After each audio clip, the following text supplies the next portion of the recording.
Bismillahirrahmanirrahim. Assalamualaikum warahmatullahi wabarakatuh. Bismillah, alhamdulillah, nahmaduhu wa nasta'inuhu wa nastaghfiruh. Wa na'udzu billahi min syururi anfusina wa min sayyiati a'malina.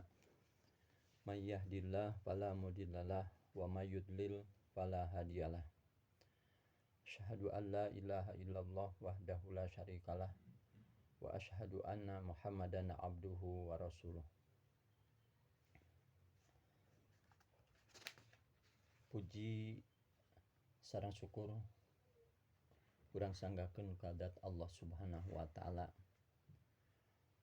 Alhamdulillah kalayan irodat mantena urang sadaya tiasa patepung lawung paamprok jonghok dina rutinitas ngadaras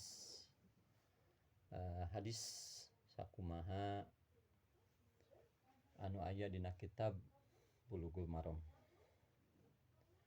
Urutan hadisna 883. Ieu bab pertama judulna nyaeta tentang pernikahan. Kitabun nikah. Ari ieu bab martelakeun tentang nikah. An Abdillah bin Mas'udin radhiyallahu anhu, hadis katampi ti Abdillah bin Mas'ud mugi Allah ngaridhoan ka anjeunna. Qala anjeunna parantos nyarios Abdillah bin Mas'ud. Qala Rasulullah sallallahu alaihi wasallam, parantos ngadawuh Rasulullah sallallahu alaihi wasallam, lana ka urang sadaya. Ya ma'syarus syabab, wahai para pemuda, manis tato'a sing saha anu mampu itu si pemuda mingkum ti antara aranjeun alba'at pikeun jima falyatajawaz, maka kudu kawin itu para pemuda.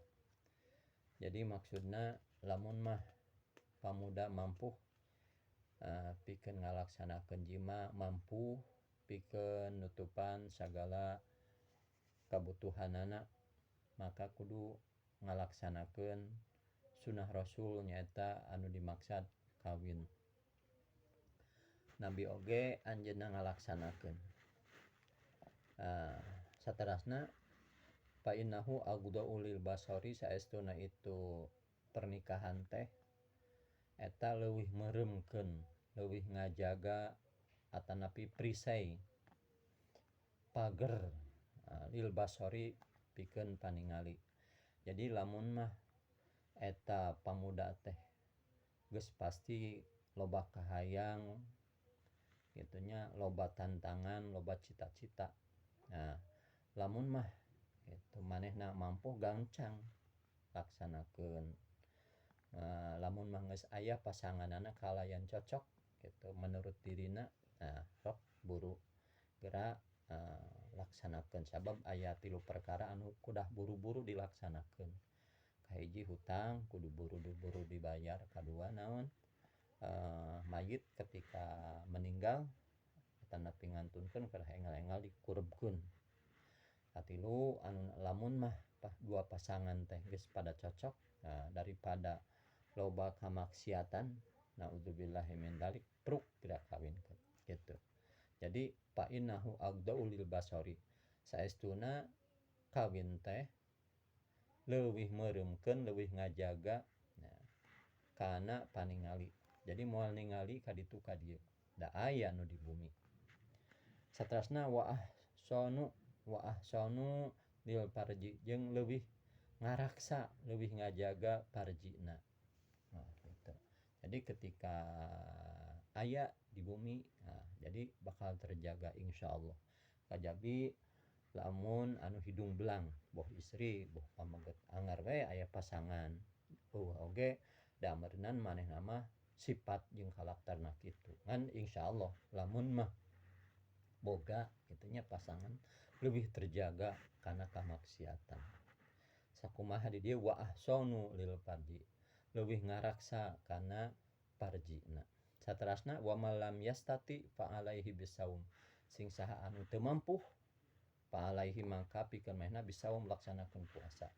Lamun mah can boga waragad kitu nya keur ngalamarna can mampu dina ngadik-dikna, can mampu dina mingpina, atuh keur samentara mah supaya dijauhkeun tina kamaksiatan, tina kamungkaran, pek sibukeun kalayan saum sakumaha sunah Rasul puasa Senin sareng Kamis atanapi pertengahan bulan. 15 eta 13, 14, 15 eta disunahkeun kitu nya.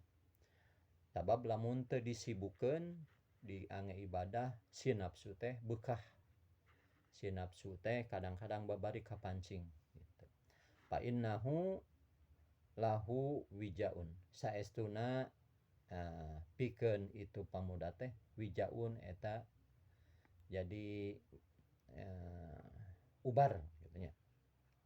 Jadi ketika ngalaksanakeun saum si nafsu teh seolah-olah lemah, menurun gitu, menurun. Beda jeung jauh tina keterangan agama, cara belajar agama, ibadah ngedul, puasa ngedul, tah hawa nafsu teh hese dikendalikeunana. Tapi lamun mah sibuk ku ngalaksanakeun ketaatan, naqarubkeun diri ka Allah, puasa dilaksanakeun, tah eta teh jadi naon ngajaga mageran kana dirina, ngariksa.